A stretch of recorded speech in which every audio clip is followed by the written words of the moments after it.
Before we get started, I just want to make a few comments about AI and how should I say this? The false prophet, the false prophet of AI running your chiropractic practice. And people are mixing up, and this is very common. It reminds me of how doctors think buying a machine is going to get them new patients and get them to stay. That's what it kind of reminds me of, because doctors always think it's something else that builds a practice. There's a difference between tools and a builder. AI is a tool. It's not a builder. You still have to be the builder. There are certain things AI will never take over. The human part, AI will never take over. It's a tool, just like a computer, just like scissors, just like a stapler. And they're making AI out to be where it can actually take over your practice and run your practice. No, it's a tool, just like a software program. Somebody still has to run the software program. Somebody still has to hit the stapler. And there's a huge misconception of what's going on with AI right now. And they're blurring the lines, thinking that AI is actually going to build your practice. AI is a tool for marketing. It's not the marketing. Software is a tool for a computer. And it's that line between a tool versus the maker is being tremendously blurred right now with AI. There's some professions AI will take over, mathematics, engineering, some of these. It's never going to take over the emotional connection of a patient doctor and the hands of a doctor on the patient. It's never going to do that. So I just wanted to share with you, because I see a lot of people thinking that AI is what's going to build their practice. No. It's a leverage system. It's a tool. And if you still don't do the process, it doesn't even matter. A website's a tool. All of these are just different tools that you can leverage to save time or money, or to leverage time. That's what they are. They don't take the place. And I'll give you, this is the first time I ran across this. I see the ads on Facebook about AI, AICA and all that. I'm going, okay. So I went into the first practice. I'm bringing in clients for my personal injury co-management program. And I go into one office. I go, and there's nobody there. I'm like, there's somebody sitting down. There's a patient waiting, sitting. I'm like, very unemotional experience. Like, oh, that's not, like a dead office is a very bad experience emotionally. And that matters. I look at the count. I go up to the counter, and there's a poster says, our office has gone AI. Our office has gone virtual. Didn't say AI, it said virtual. So they bought into the virtual assistant.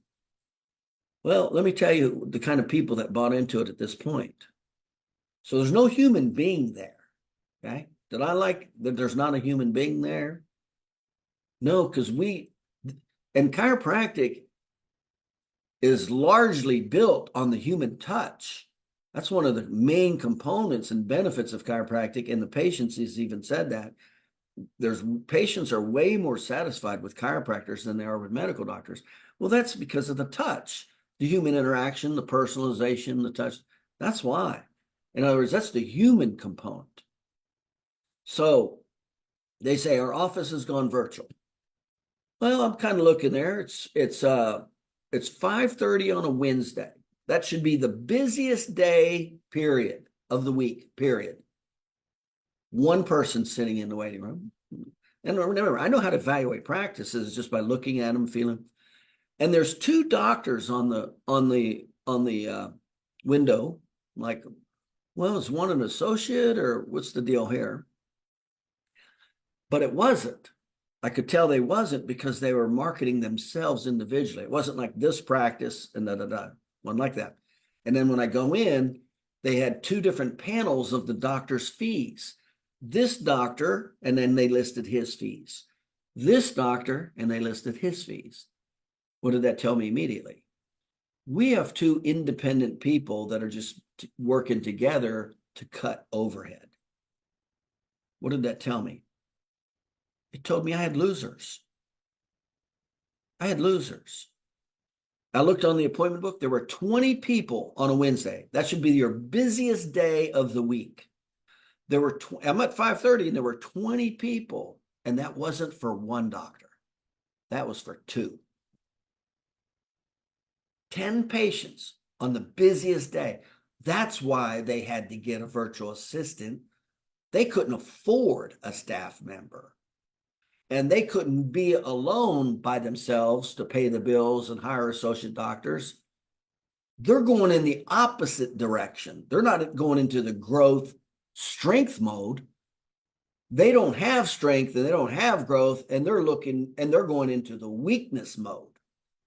By not hiring staff and not paying the staff, by doing artificial intelligence and by sharing space. And what should happen is they should be strong enough and good enough and have enough knowledge to have the staff to help. You think staff can do other things I can have a human being do with my marketing? My staff was responsible for easily, I'd say 90% of my new patients. 90, because I trained them. AI is not going to do that. AI is not going to get a spouse on day 5. AI is not going to do a re-report and get a referral. AI is going to do none of that. My staff did. And they ran all the systems. So AI is good as a tool for what it does. But to think AI is actually going to build your practice, what a joke. And so essentially what you had is two losers. Neither one of them knew how to build a practice and hire an associate doctor and then another associate doctor and then open a second office and a third office. They didn't have that kind of knowledge or skill. They were in a total position of pathetic weakness. 10 visits on a Wednesday afternoon at the end of the day. They got a split space. And by the way, splitting space is okay, but you should still be able to bust it out. You shouldn't have to split space because you want to decrease your overhead to increase your profit. That's going from a position of weakness, not strength. Total weak practice, weak doctors. And now you got artificial. And I even called a friend of mine last night and said, you know what they should have done? I said, they at least should have had a cutout of a pretty woman there, like a typical CA with a surgical top on, at the bottom. I would have at least had a cutout, even if it was a bust cutout of somebody smiling and going, hey, we're using our virtual assistant. There would have been a little bit of an emotional connection there. And I even told my friend, I remember when I went to the casino one time and I saw roulette. Well, it wasn't a human being doing the roulette. They had a huge screen, and on the screen, it was a pretty girl. It wasn't sexy or slutty. It was just a nice, clean, pretty girl, in a nice dress. And she was smiling, and, whoever was next, she would wave. It was all automated. But guess what? They had a pretty girl there for the emotional response. So here they got their I said they should have at least had a nice cutout board of a pretty person, saying, hey, our office has gone virtual assistant. It was dead. I felt dead in there. And remember, that's what it's all about. I just finished doing a consulting. I said, they don't give a damn what you know. It's how they feel. It's the human connection. It's the emotional connection. And some people have it, some people don't. I don't. I did not. But I'm damn good at it when I want to be. I'm a chameleon in my practice. I connect and bond unbelievably in my practice because I had to learn how. I naturally did not have those skills.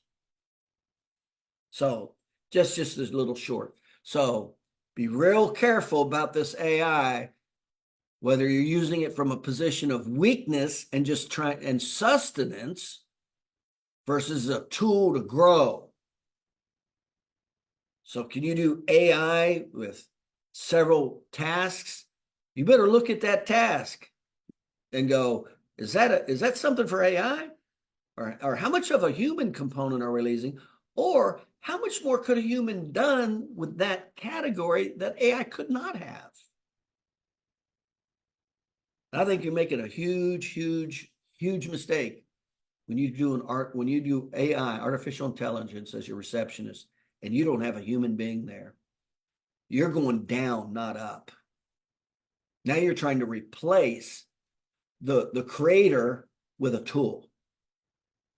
Be very cautious of what's going on with this AI. And it's no different with the chiropractors that run and buy pieces of equipment, thinking the equipment's going to get them new business. No different.